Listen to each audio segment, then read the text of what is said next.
It's a common myth that all people with hearing disability communicate the same way. But this couldn't be further from the truth. In fact, some of my friends are here to say hi.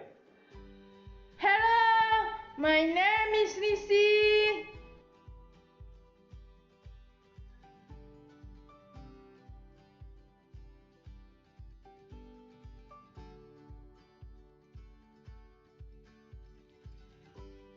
You see, in reality, people communicate in many different ways. The most common barrier to serving guests with hearing loss is the way you communicate. That is why it's so important to be able to do that confidently and respectfully. In this lesson, you will learn about different communication methods of guests with hearing disability. We will also touch on 3 best practices for respectful communication so that your guests can enjoy truly inclusive service. Here, I'm using person first language, referring to the person before talking about the disability. Different guests have different preferences, so if a guest corrects you, always follow their lead. People with hearing disabilities use a huge variety of methods and languages to communicate.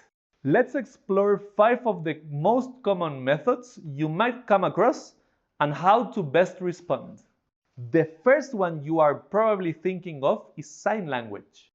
Did you know that just like spoken language, there are a number of different sign languages around the world? For example, American Sign Language is different to Indonesian Sign Language.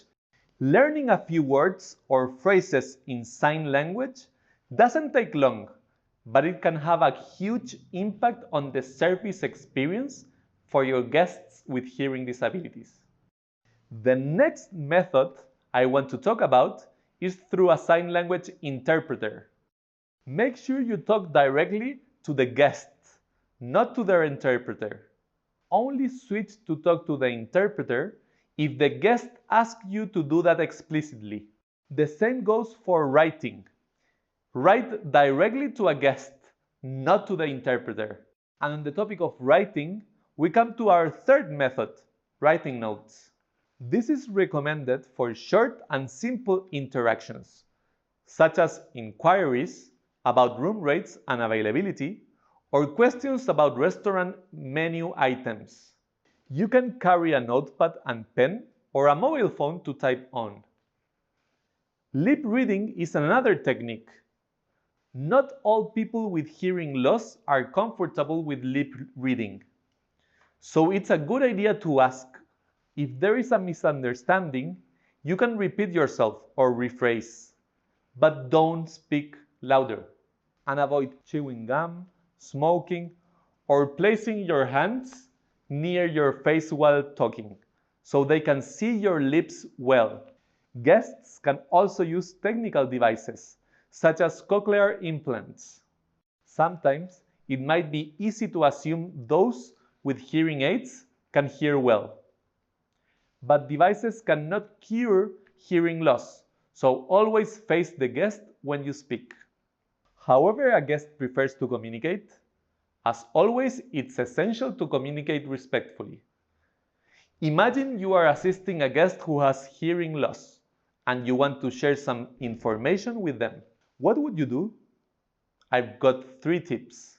First, I would get their attention by making sure they can see me and giving a small wave so they know I have something to say. If the guest doesn't see you, it's okay to lightly tap their shoulder.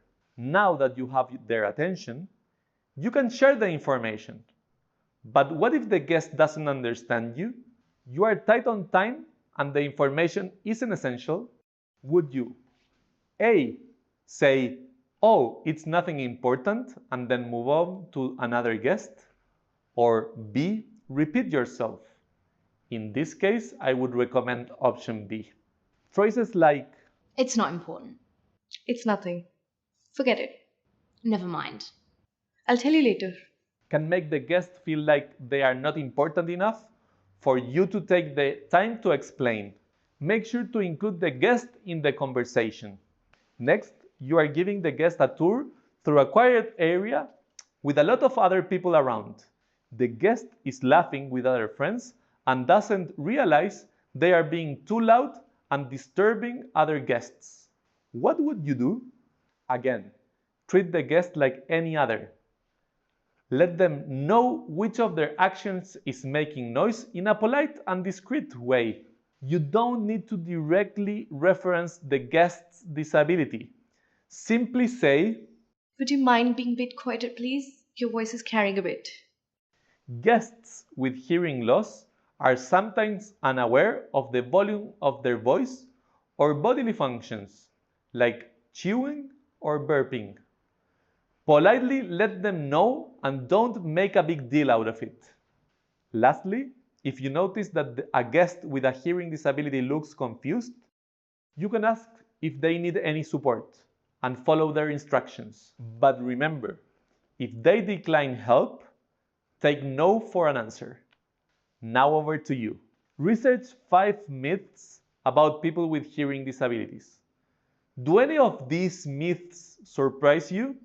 As this lesson comes to an end, remember these 3 key points for serving guests with hearing disabilities.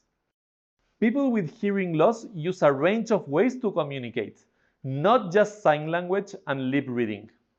Gain their attention by making sure they can see you and giving a small wave.